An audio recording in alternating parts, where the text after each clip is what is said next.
Կարելի է ապրել բազմաթիվ մարմնավորումներ մի կյանքի ընթացքում։ Օրինակ, ասենք մի մարմնավորումը, չգիտեմ, մինչև 17 տարեկան Հայաստանում դպրոցական կյանք, ընկերություն, այն մութ ու ցուրտ տարիներ 90-ականների ու այդ ամեն ինչը։ Ասենք երկրորդ մարմնավորում 17 տարեկանում տեղափոխվեցի Ամերիկա։ Ամերիկայում մի քանի մարմնավորում կարամ վերցնեմ, ասեմ, այն ընտանիք կազմել ու տենց շարունակ։ Հիմա նոր մարմնավորում եմ ուզում սկսեմ։ Այսինքն, երբ դառնում ես գիտակից հարթուն հոգի, դու պետք չի քո կոմֆորտը ստեղծես ու մնաս այդ կոմֆորտիդ մեջ, մինչև որ ֆիզիկական մարմինդ կծերանա ու կմահանա ու հոգիդ նոր մարմնավորման շանս կստանա, այսինքն դեռ ունես տարիներ ապրելու ես ֆիզիկական մարմնում, բայց հոգիդ ասում է, գիտես ինչ կա, այս մարմնավորումն ապրեցինք, լավ, այս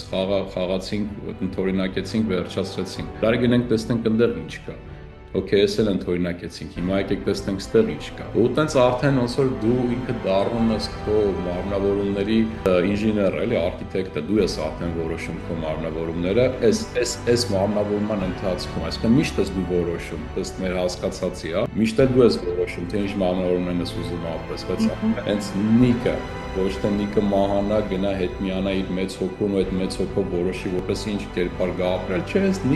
նիկը որպես նիկ արեց ինչ որ պետք է։ Հիմա ինչ նոր մարմնավորում գնանք սկսենք մարմնավորել։